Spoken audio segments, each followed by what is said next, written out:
Welcome back to the world according to Briggs and a video about states that don't really have much retention. You see, some states are built like family photo albums, others are built like 7-Eleven security cameras, just turning over images of people that walk in. In the last video, we looked at states where people are most likely to stay close to where they were born. Those were the high stickiness states, places where tradition, family roots, weak mobility, and local identity keep residents planted like an old fence post. This time, we're flipping that map. These are the states with the lowest percentage of residents born there. In other words, these are America's low retention states, places where the population is packed with transplants, retirees, military families, job seekers, remote workers, and people who showed up one day and started complaining about the weather after being there 3 days. Now here's an important part. Low retention doesn't always mean people born there are fleeing. Sometimes it means the state is attracting outsiders so fast that native-born residents are becoming a minority in their own backyard. Other times it means the locals really are getting priced out, pushed out, or crowded out by a new economy they didn't ask for. These are all census numbers from 2025. Let's take a look.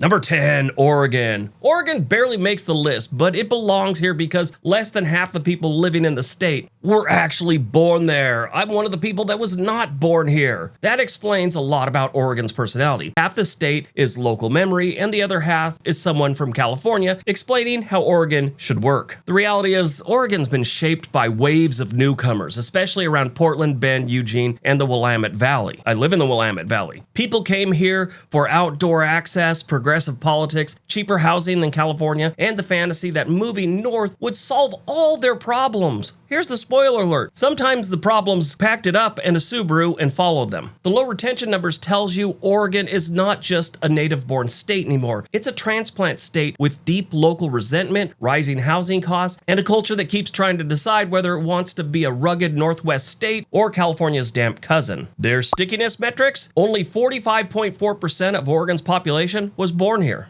Number 9, Idaho. Idaho used to be a place people forgot existed until someone discovered Boise, Coeur d'Alene, or the phrase quality of life. Then, the moving trucks started showing up like locusts with better credit scores. Only about 43% of Idaho's residents were born in Idaho. No wonder these people are pissed all the time. We just did a video about states that don't want you moving there anymore. Idaho's on that list, and for good reason. People have been flooding into that state since forever. The only people that leave that state are apparently Portland strippers. I talked to a waitress here that used to be one of those girls. She said just like almost every Portland girl that is the dancer came from Wyoming or Idaho. So you're getting California, and apparently Portland's getting all your good looking. But the modern Idaho story isn't just about potatoes and small towns anymore. It's about migration from California, Washington, Oregon, Utah, and other states where people wanted lower taxes, more space, and a different political atmosphere.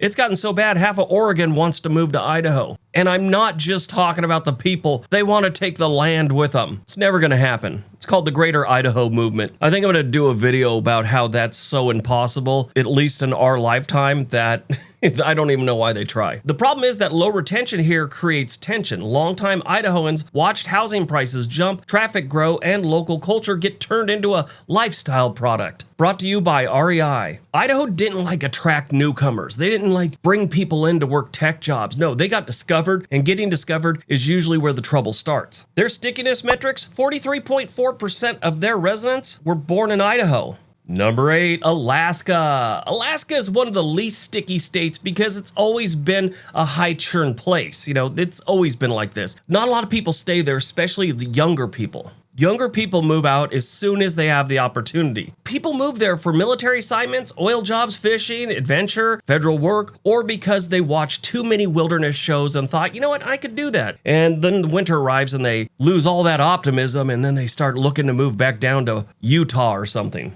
Now, only about 43% of Alaska's residents were born there, and that makes total sense because Alaska's economy and geography created constant movement. I mean, you know the numbers about this place. You know that half the reason people move there, well, I'll give you 90% of the people that move there, it's retirement or they got a job. The other 10% is only there because they're dodging subpoenas or something like that. And about the time they hit one of those long stretches of darkness, they're like, this isn't living. I'm going to go back and take my chances with that subpoena. Now, Alaska's low retention rate is not really about failure. It's about intensity. The state attracts people with big plans, but Alaska has a habit of separating fantasy from actual life with a snow shovel. Only 43% of their population was born there.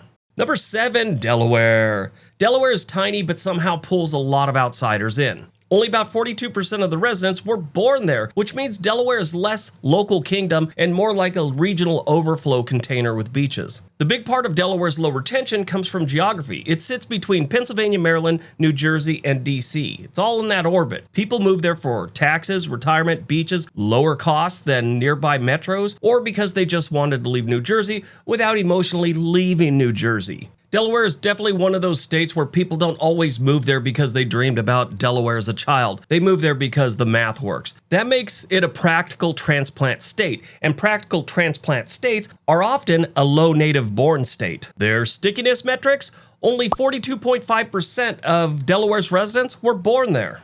Number 6, Colorado. Colorado is what happens when a state becomes a national lifestyle brand. Mountains, tech jobs, craft beer, legal herbs, outdoor recreation, sunshine, and the illusion that everyone is one good pair of hiking boots away from personal growth nirvana. Now, if you don't know this and you haven't watched this channel a lot, Colorado's been going through this for decades and decades and decades. All the way back to when John Denver started singing songs about the place. All those hippies were getting old in San Francisco and they're all, where do we go next? What's the next scene? So they became one with the mountains and moved there. And those old hippies and people born there back in the 60s and 70s, they watched Denver, Boulder, Fort Collins, Colorado Springs, and mountain towns fill up with people chasing scenery and a new salary. The low retention numbers tells the real story. Colorado didn't just grow, it got colonized by aspiration. People moved there and became a new version of themselves that owns a mountain bike. The biggest problem though is when everyone has the same idea, housing costs go berserk and locals start feeling like unpaid extras in somebody else's Instagram reel. Yeah, this is one of those, again, the video I did about states that don't want you, Colorado was on that list also. They really don't want you. Even the newcomers don't want you. It's like they're,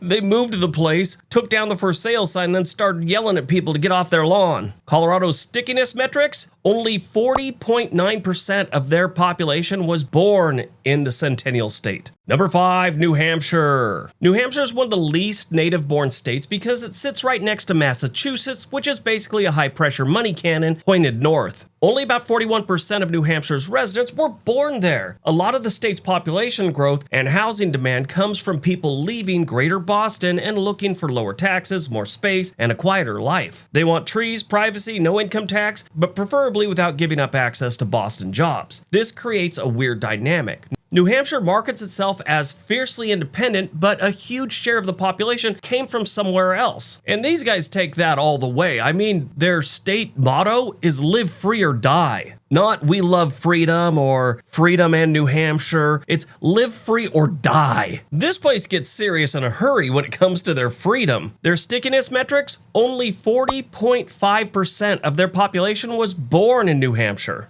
Number 4, Wyoming. Wyoming's low retention number is surprising if you only think of it as ranches, rodeos, and people who love windy days. Wyoming is one of those states where a lot of their young people leave as soon as they get a chance, and then they come back later when they want a nice place to raise their family. Now, they're barely over 40% when it comes to the percentage of people living in the state that were born there. Part of this is because Wyoming has a small population, so it doesn't take a massive in-migration to change the native-born share. Energy jobs, military ties, outdoor lifestyles, retirees, tax advantages, and people moving from Colorado or California all shift the balance. Wyoming is also a place where the economy can boom and bust in a heartbeat. People come for work, they leave when the work dries up, or settle in because the state offers space and low population density. That's the big thing. That's why they don't have a lot of crime. They don't have a lot of different things because they have a very low population density. That's why cities always have such a hard time. They have people living on top of each other. They don't have that in Wyoming. Their stickiness metrics, only 40.4% of their population was born in Wyoming.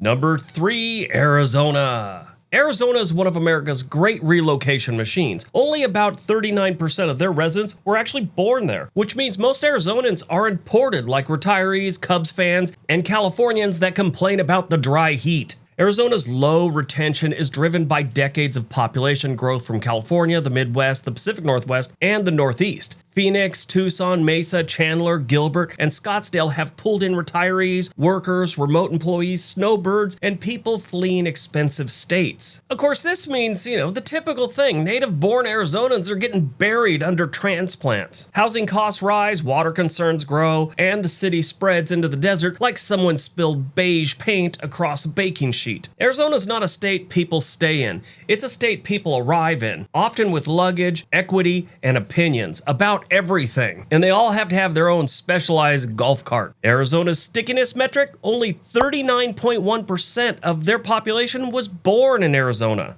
Number 2, Florida. Florida has one of the lowest native-born rates in the country, which shouldn't surprise anyone. Florida is America's final boss level for transplants. At least retiree transplants. Only about 35% of Florida's residents were born in Florida. The rest of the state comes from New York, New Jersey, Pennsylvania, Ohio, Michigan, Illinois, Latin America, the Caribbean, and every frozen zip code that's ever looked at January and said, I'm done. But obviously, Florida's low retention rate is powered by retirement migration, international migration, tax advantages, tourism jobs, military families, and a century of people selling sunshine as a life strategy. But the darker side is that native Floridians are increasingly competing with wealthier newcomers for housing, insurance, and space. Florida isn't low retention because it lacks identity. It's got plenty of identity. The issue is that every decade brings a new wave of people trying to rewrite it. Florida's stickiness metric, only 34.7% of their population is native born.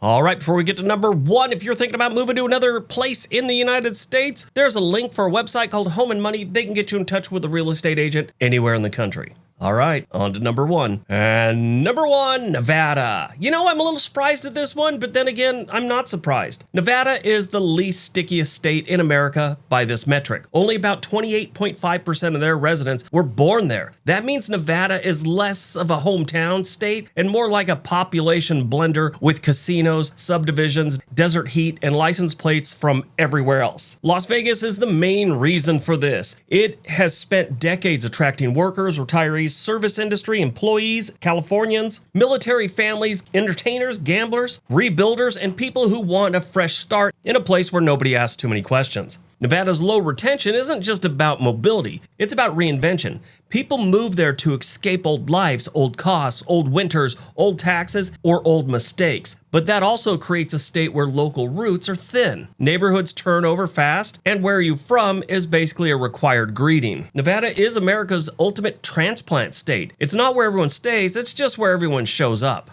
Nevada's stickiness metric, only 28.5% of their residents were born in Nevada.